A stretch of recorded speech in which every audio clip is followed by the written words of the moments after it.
ایک انگریز histology lord میکالے جو بہت بڑے اسکالر ہیں، اپنی کتاب میں ہندوستان کا ذکر کرتے ہوئے ایک جگہ لکھتے ہیں کہ میں نے ہندوستان میں دیکھا کہ ایک ایسی قبر ہے جو پورے ہندوستان میں لوگوں کے دلوں پر حکومت کر رہی ہے۔ یہ بابرکت ہستی جناب حضرت خواجہ معین الدین حسن سنجری چشتی رحمۃ اللہ علیہ کی قبر ہے، جن کو 800 سال سے زیادہ گزر گئے، لیکن لوگوں کے دلوں پر ان کی عقیدت اور محبت ابھی تک قائم ہے۔ آپ ہندوستان کے ایک شہر اجمیر شریف میں آرام فرما ہے۔ ان کی چوکھٹ پر بڑے بڑے تاجداروں کے سر خم ہو جایا کرتے ہیں۔ حضرت خواجہ خواجگان کی ولادت باسعادت ایران کے مشہور علاقے سیستان کے شہر سنجر میں بروز پیر 14 رجب المرجب سن 536 ہجری بمطابق سنہ 1141 عیسوی میں ہوئی۔ آپ کے والد بزرگوار کا اسم مبارک سید غیاث الدین حسن تھا۔ آپ کی والدہ ماجدہ کا نام ماہ نور تھا۔ والد صاحب ثروت ہونے کے باوجود متقی و پرہیزگار شخص تھے۔ جب خواجہ صاحب کی عمر شریف 13 سال کی تھی تو اس زمانے میں ملحدین اور باطنی فدائیوں کے پے در پہ حملوں کی وجہ سے سنجر کا علاقہ تباہ و برباد ہو گیا تھا۔ اس لیے آپ کے والدین آپ کو لے کر خراسان آ گئے اور پھر نیشا پور میں آباد ہو گئے۔ جب آپ کی عمر شریف 15 سال کی تھی تو آپ کے والد صاحب کا وصال ہو گیا اور پھر 1 سال کے بعد ہی آپ کی والدہ محترمہ بھی اس دنیا سے رخصت ہو گئی۔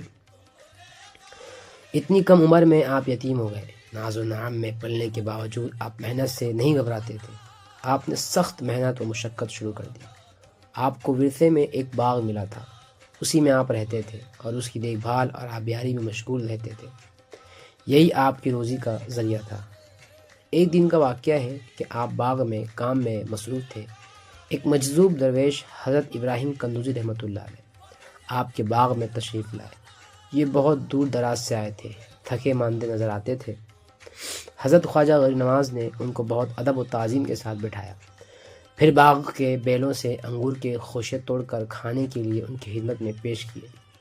وہ مجذوب آپ کے اخلاق سے متاثر ہوئے۔ چلتے وقت انہوں نے اپنے تھیلے سے کھیل کا ٹکڑا نکالا، اس کو اپنے دانتوں سے چبا کر آپ کے منہ میں دے دیا۔ آپ نے وہ کھیل کا ٹکڑا کھا لیا۔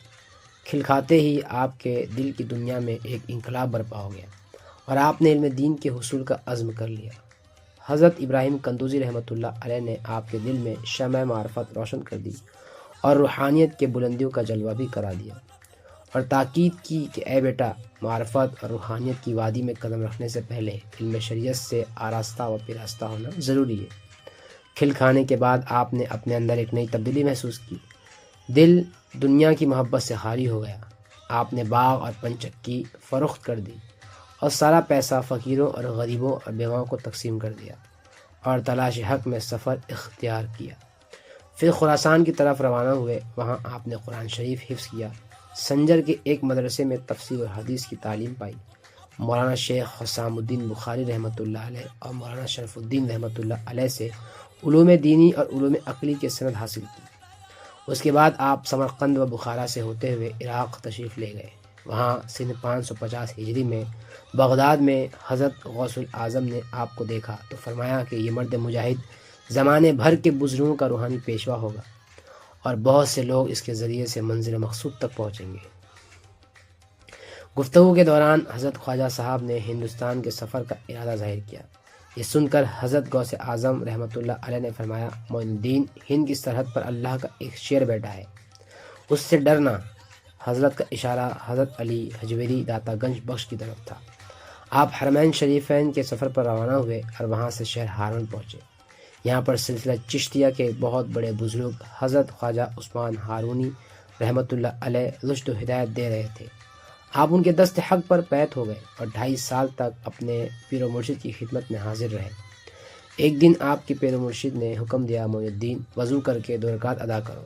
آپ نے 2 رکعت نفل ادا کیے۔ پھر حکم ہوا، قبلہ رخ بیٹھ کر سورہ بقرہ کی تلاوت کرو۔ پھر 21 مرتبہ درود شریف پڑھوا کر آپ کا ہاتھ تھام لیا۔ پھر فرمانے لگے، معین الدین، میں نے تجھے خدا تک پہنچا دیا اور خدا کا مقبول کرا دیا۔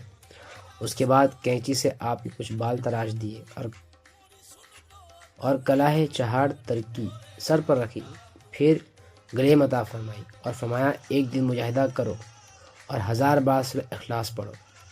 خواجہ صاحب جب پڑھ چکے تو پھر کہا سر اوپر کرو۔ آپ نے سر اوپر کیا، پوچھا کیا دیکھتے ہو؟ آپ کی نظر جب آسمان پر پڑی تو حجابات کے تمام پردے اٹھ گئے۔ پھر حکم ہوا 1000 بار سورہ اخلاص پھر پڑھو اور آنکھیں بند کرو۔ جب آپ نے زمین و آسمان کی طرف دیکھا تو 18,000 عالم کے تمام حجابات آپ کو نظر آنے لگے۔ پھر حکم ہوا کہ آنکھیں کھول لیں۔ ایک اینٹ سامنے پڑی تھی، اس کے اٹھانے کا حکم ہوا۔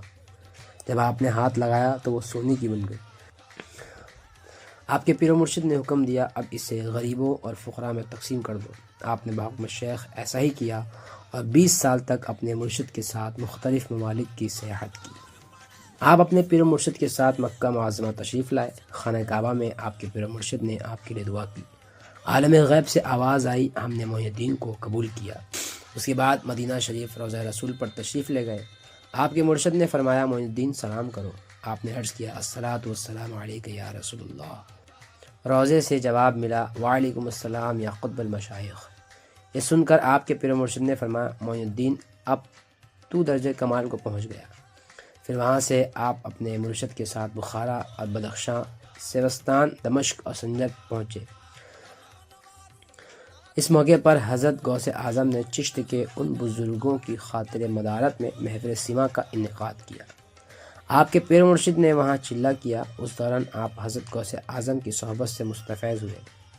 پھر پیر مرشد سے رخصت ہو کر شہر اوش پہنچے۔ یہاں حضرت بختار کاکی رحمۃ اللہ علیہ آپ کے دست حق پرست پر بیعت ہوئے۔ آپ حضرت بختیار کاکی کے ہمراہ عمرہ کرتے ہوئے روضہ رسول پر تشریف لائے۔ اس روز آواز آئی کہ معین الدین کو بلاؤ۔ دربار رسول کے خادمین نے معین الدین کا نام پکارا۔ بہت سے لوگوں نے لبیک کہا۔ پھر آواز آئی معین الدین چشتی کو بلاؤ، پر رکت طاری ہو گئی۔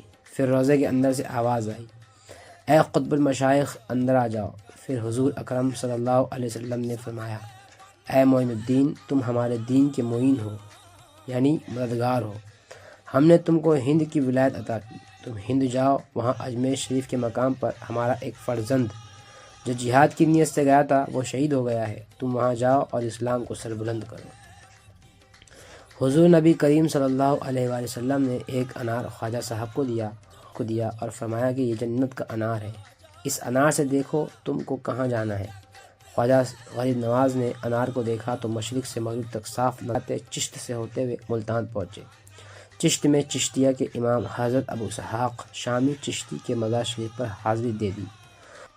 ملتان سے لاہور تشریف لائے۔ یہاں حضرت علی حجویری داتا گنج بخش کے مزار پر حاضری دی اور آپ نے یہاں چلہ کیا۔